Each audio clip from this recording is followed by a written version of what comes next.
reproduce your mistake, maybe we could see what happened, or if we can get to the bottom of it, we'll get to the bottom of it.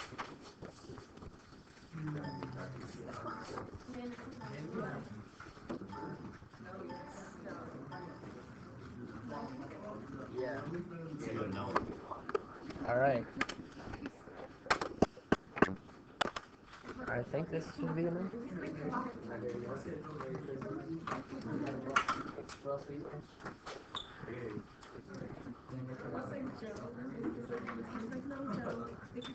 Okay, so let's focus up here, guys.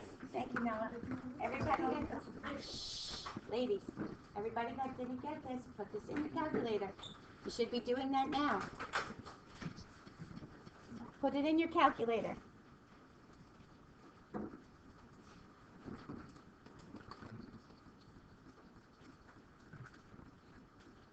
Maybe you didn't have the x to the fourth. Maybe you didn't have some. It's hard to tell because we don't have your calculator handy with us. Make sure you do a zoom 6. Maybe the screen was a little bit off. Again, with this one, you're going to have to change your window. Can everybody change your window? You can't do a minimum unless you can see it on the screen. So this tells me I need to look further down on my y's, my negatives. So I go to my window and I take my y min, which will be my minimum down there, and I make it, I don't know where it's going to end up, I make it negative 15. I could look at my table and get an exact value, but we can just try it. We're just looking for a window here so that we can do a max and a min. Everybody good with this? Amani, did you get this? Want to graph? You have it now? Okay, good. All right, so let's take a look at your minimums here. An easy way, watch, because I already know what they are. So for me to check this, do you know how to do a calc on a value? Second calc, here, 1. I'm going to put my value in. I'm going to get real close, because that's really a radical 2. So I'm going to put in 1.414. And I'm checking mine. And yep, there I am. That shows me that that's my point. If you're looking for the minimum or the maximum, do a minimum maximum. 3 is the minimum, 4 is the maximum. Don't forget, sometimes these do weird things. Like I'm sure the maximum is not going to come out to be exactly 0, 0. When you do this one, if it's easier, just move your cursor. Unless you want to do a left bound to right bound with numbers, and you spot it easily, do it with numbers. Whichever one works better for you. This guy is technically 0, 0. Is that what you were asking me before someone asked me about the 0, 0? This is e to the negative 7. That's exponential. It means move your decimal 7 positions to the left. That's a 0. This is e to the negative 12. 12 positions to the left. That's a 0. So you can kind of see this, and you should be able to see it on your table too, that there's your 0, 0. Your table gave you nice symmetry. See your symmetry? You can see the symmetry through this.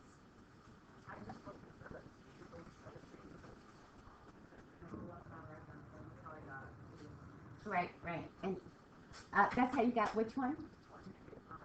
Oh, that's what happened. Yeah, I see what you did. Yeah. You really have to go by your graph for this, because you can't tell in between. But you know what you could do? You could do this. To verify this, where is 1, negative 9? And go like this. It's not quite at the bottom. That's another good way to do it. Whenever you want to check your roots, this is a good way to see if in fact was a 0. Okay, so we got this. Can everybody get the rest of this? Can you solve your x and y intercepts algebraically? Set y equal to 0, set x equal to 0. Okay, here's my double root. This should cross 4 times. I should see 4 roots. I see 3. 1, 2, 3. This guy here, where it doesn't come through, it bounces off, is a double. So 1, 2, 3, 4. I can tell by this 4, and my coefficient is positive, my end behaviors will be both up. So I'm going to have 3 crosses, 2 turns, 3 turns, and we're going to do inflection points pretty soon. So you should be able to kind of get a feel for this, right? Domain is good, all real numbers. Range, you got to find your minimum values before you can do your range. Increasing, everybody okay on the increasing, decreasing? Chris? How many decimals do you have to do? 3. 3. Rule of thumb, 3 decimals. You'll get the hang of that. Like I'll just keep saying on test 3 decimals, 3 decimals. Eventually, 3 decimals come out. And you have to check to see if this is even or odd. Replace the x with the negative x. Because these are both even, whenever you square a negative, it becomes positive. You get the exact same equation. And an even shows you symmetry across your y-axis, which we could see on your table as well. So there's a lot of ways to investigate these. Unfortunately, that's the tough part. When you do it on your calculator and then you do 3 more things after that, we can't go back to that.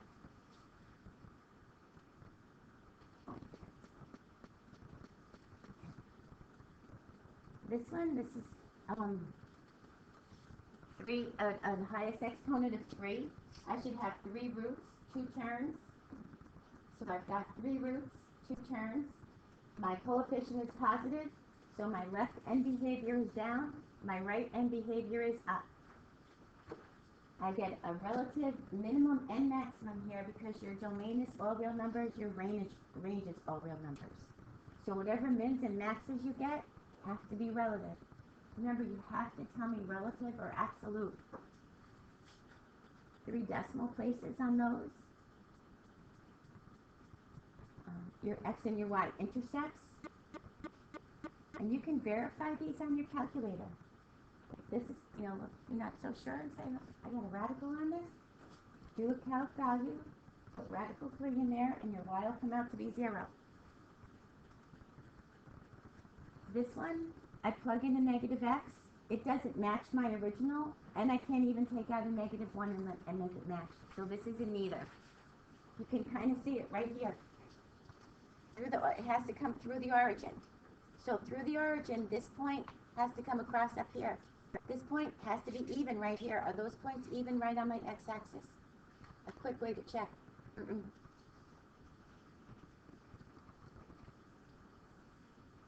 everybody do this? I don't want to move on till everybody's comfortable. Because we did this before we had like 2 weeks off practically. And you use your calculator for this because you're going to find your mins and your maxes.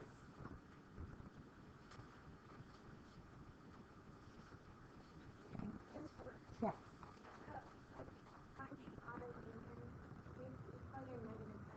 Yep, you plug in a negative x into your original equation. And you see what it comes out as. So when I plug in a negative x to an odd power, it becomes negative. To an even power, it's positive. To an odd power, negative. This stays the same, negative 12. That's a constant. So you're talking about all of them opposite. All of them are opposite. Even would show the exact same thing. And your odd, it's going to be hard because of this constant. That's not going to change. Okay. All right. How'd your piecewise go?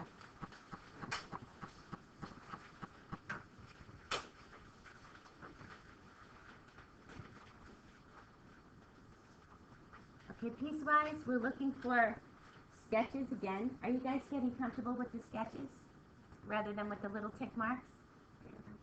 Yeah, it's so much nicer when you can just sketch.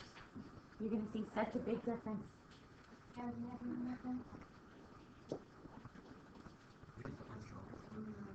So make sure you sketch for me. Is this a function?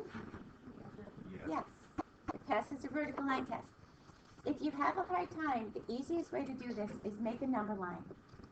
This is my cutoff right here. It's telling me from here on out, I'm using equation 1. Then it's telling me from here and use the 0 this way, I'm using equation 2. Do I use every x? So I should see this go all across my x's. And I like to label my tables just to make it easier. If for the first one, it says like x has to be greater than 0, so how can you use 0? Because if you don't use 0 when you start at 1, if you just start at 1 here, you'll only be getting this. You'll be having a little gap here. Because so what happens, the 0 yeah, yeah. So you start at the 0, but you leave it open. So the point 0.00001 is there. So this is a good way to leave them open and closed. At the 0, this is an open circle. It looks like it's closed, but that's an open circle. At this 0, this is a closed circle. I put them right on my table so that it reminds me to look which one's open, which one's closed. 0 is the starting and the stopping point.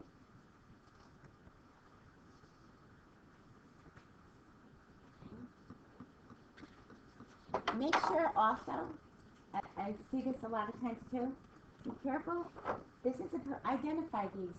This is a quadratic, a parabola, a squaring function, whatever you want to call it. This is not a straight line, so don't go like this. Make sure this has like a little bit of loop in it. An easy thing to do is put this in your Y1 to make your table. Just look to see where that graph is going. It's not a straight line, it's a curve.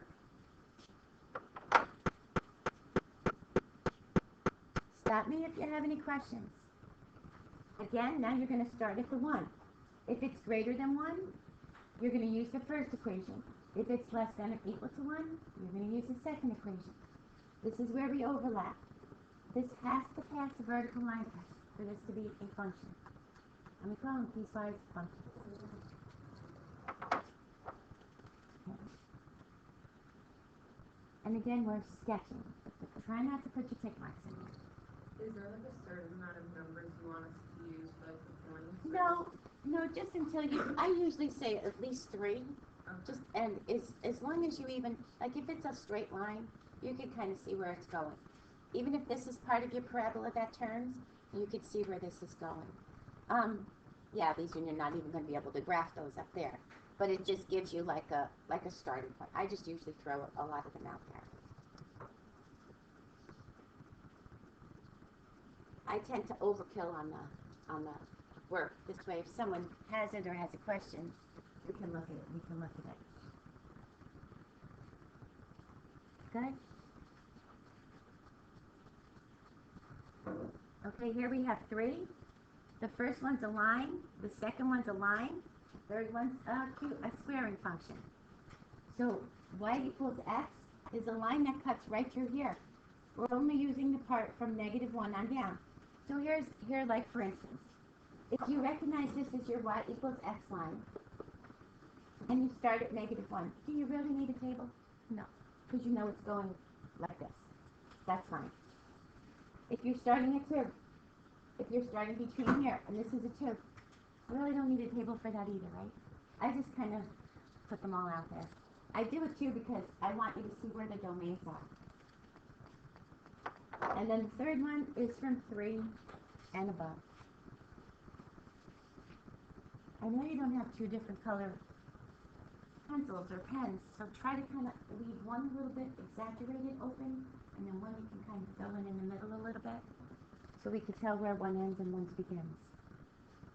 That's really important for you piecewise. So what's the domain for this function?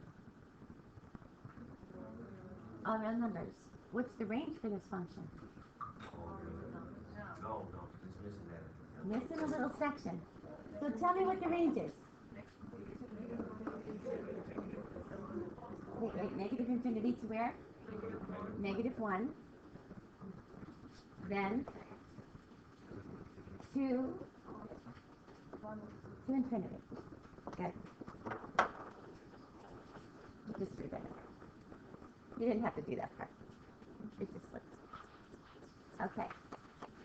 Everybody get this kind of a graph so far?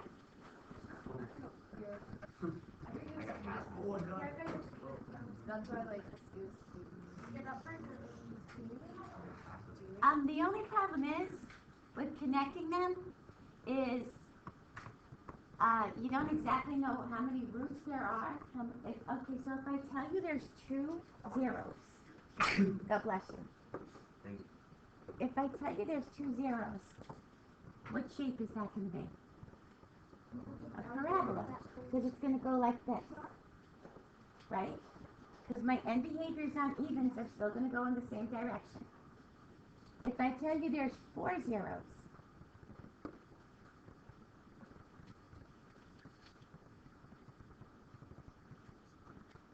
Oh, it's gonna be like. well, could it go like this? Okay. Is that four? Yeah. Could it go like this? Yeah. Is that four? So I don't exactly know where to put this thing, but I just wanted you to sketch whatever's there based on what you're given. So sometimes, yeah, we'll tell you where it is, or we'll tell you another minimum value or something to help you decide which way am I going with this. But did you just get these outside pieces? Yeah. Wait, why would it be like that one going down? It was like decreasing from negative It's a decreasing from where? negative infinity. Negative infinity to -4. Okay, so let's work with that part. I didn't even recall that part. Thank you. Decreasing from here and then increasing. They didn't give us enough information in here. They didn't tell us where else is this going. They didn't give us any information right here.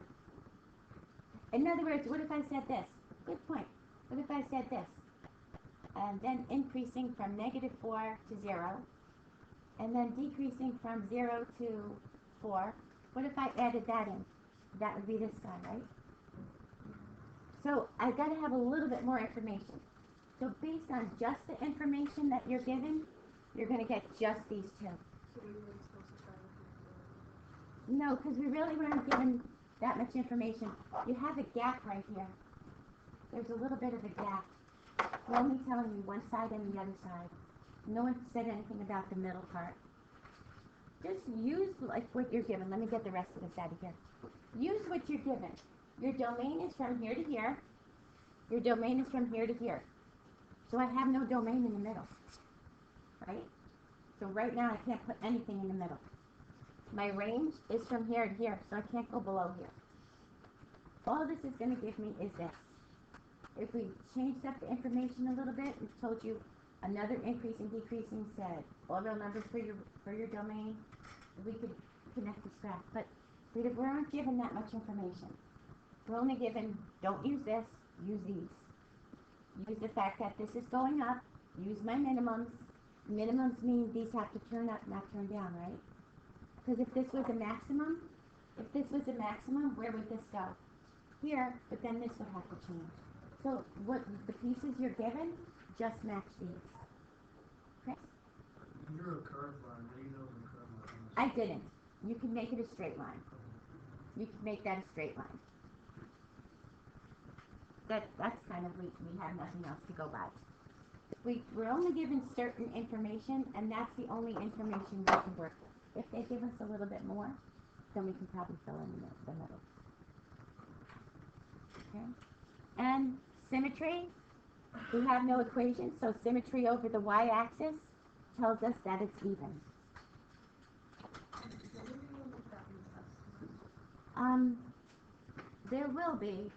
There will be one on the test like that tomorrow.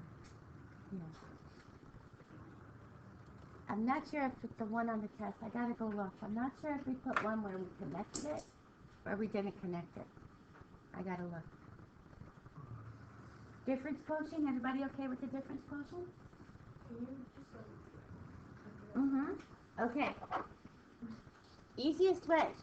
Start like this. This piece here, your f of x, this is your x.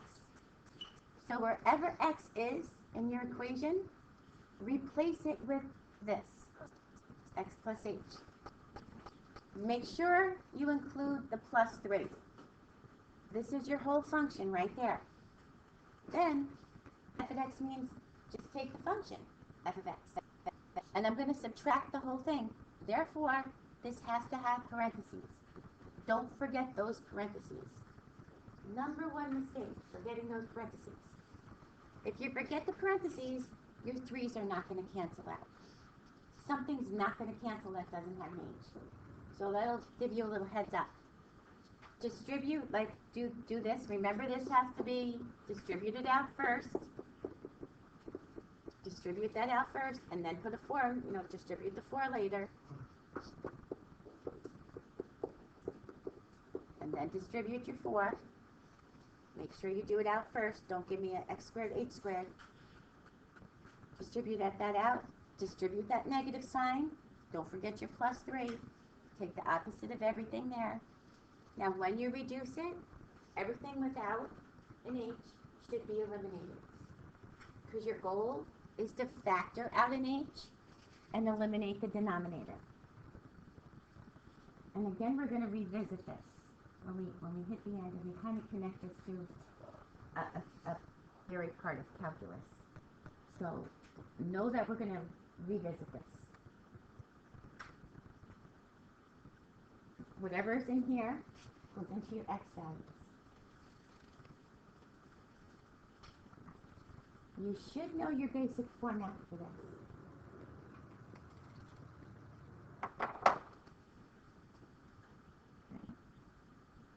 Good. I feel bad because we did this, it feels like so long ago, with all the days off in between. That's why if they would have let us know ahead of time, I would have separated this whole unit. But, of course, they didn't let us know ahead of time. I don't think they think of that ahead of time. Okay, so we use the graphs to do whatever thing we were doing here. This one took a reflection first. Maybe I should push it this way. This one did a reflection in the y-axis. It's not next to the x, it's next to the y. It reflects it sharp. In the x-axis, you're changing your y positive to negative. I can't, or maybe if I shrink this down, I could fit it back in. Okay, is that better? So reflection in the x-axis. This one did a reflection in the y-axis. Make sure you label your points.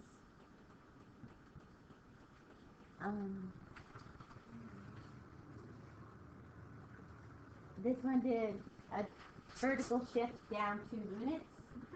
Make sure you tell me vertical shift. This one did a horizontal shift to the right 1 unit. Make sure you use those words. Good with these? Okay. Transformations. Make sure you can fully describe your transformations without your calculator.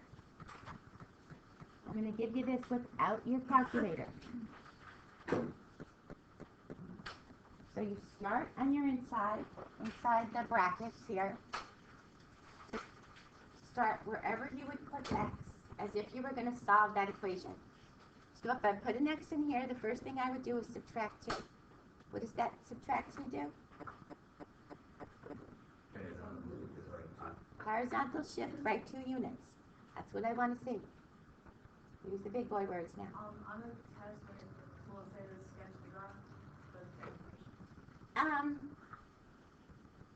I'm not sure if I asked you to sketch each one or at least sketch the final one. So the one that was sketched, do you want us to draw each is right the first? I want this written out. Yeah, but And then the final graph.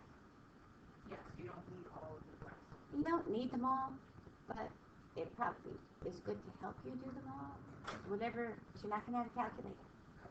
So it's not like you can plug this in and give me a graph from your calculator.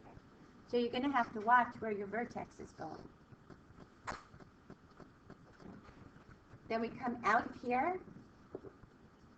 That's less than 1, right? So if it's less than 1, is it stretching or shrinking? Shrinking. If you have half of the amount of money you have now, your money shrunk. So this is a vertical shrink by a factor of 1/2. Come out of this, there's your last one. A vertical shift down 3 units. I find it easier to keep track of my vertex. It started at 0, 0, it went to 2, 0, it dropped to 2, negative 3. So that you keep your graph in perspective. I don't want to see this graph graphed over here somewhere, because it's got to drop down here. Good?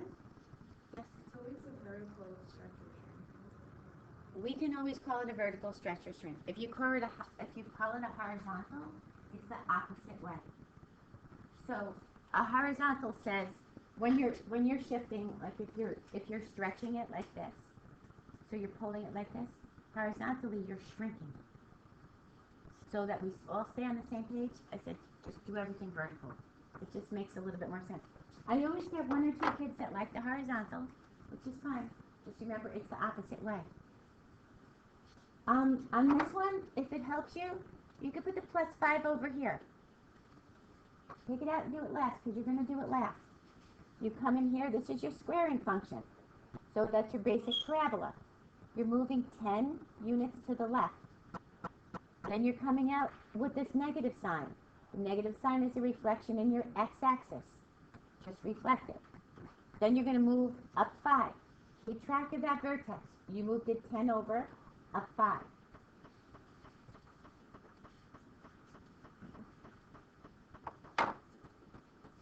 Keep track of your domain and your range. The only thing that's going to affect this, it's going to affect your range, is something that affects the y movement, which is a shift up 5.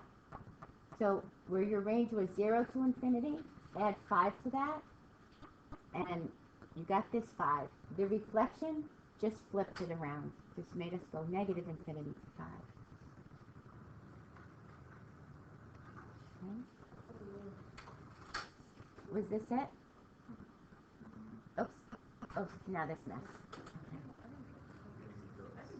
Yeah, I got it. You don't? You didn't want us to like actually add Okay, so I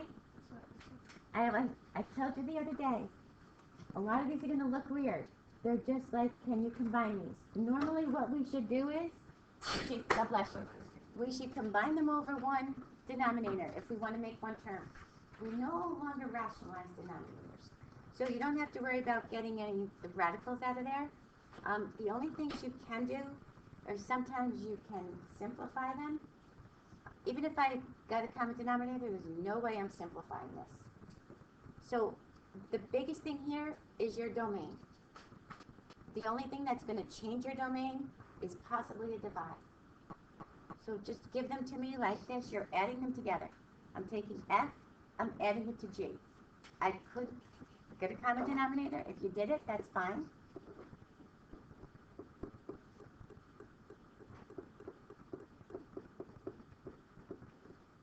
But it's not going to do you like any good right here. There's nothing we're going to combine up there. And that's fine if you did. The multiply, you have to multiply this out. Just make sure you drag it and make one term here when you multiply. If it's factorable, you can factor and simplify it. This is not factorable underneath this radical. Why can't I factor this? Why can't I come out and say that's x minus 2? Lane. Because it's a -4. So what are factors of x squared minus 4? Go ahead. They're your perfect squares. Yeah, so X and 2. So one's a plus and one's a minus, right? So could I factor out that? Mm-mm. This can't be factored. The biggest thing here is domain, guys. This guy is going to have a domain restriction. This one is a denominator. We have to check for a domain restriction. This one happens not to have one because if I do this,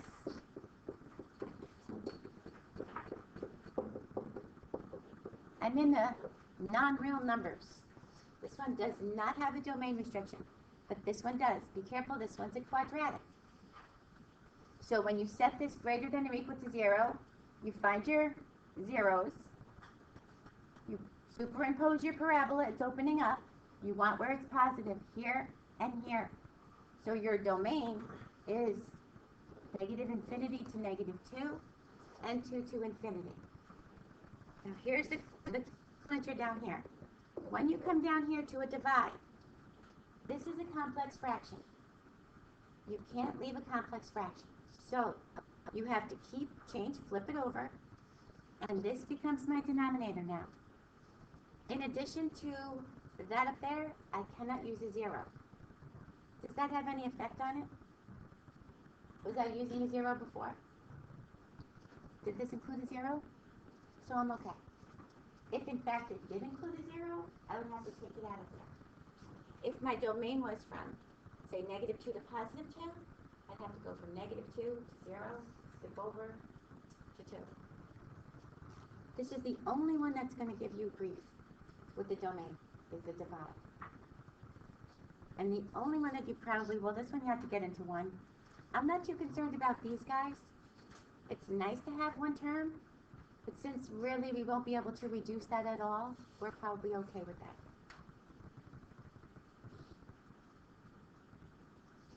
This one again, you have one domain restriction, and that's in this denominator. So you're going to take out a -1.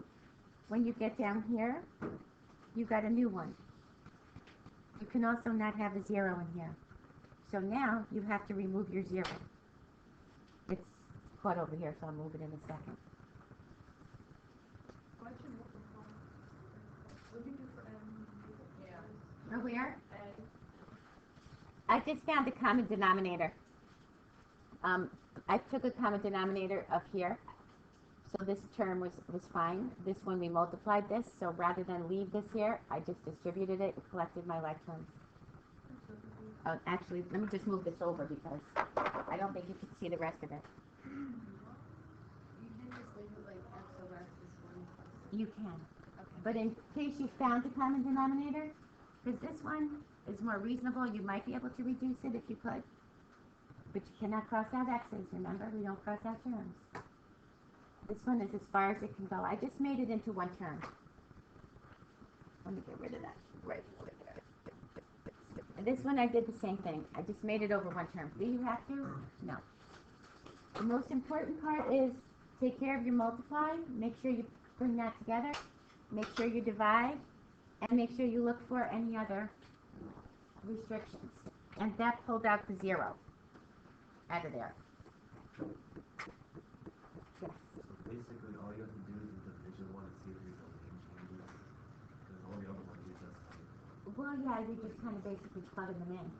But the division is the only one that's going to possibly change your domain. Not all the time, but possibly. Do you have any questions at all?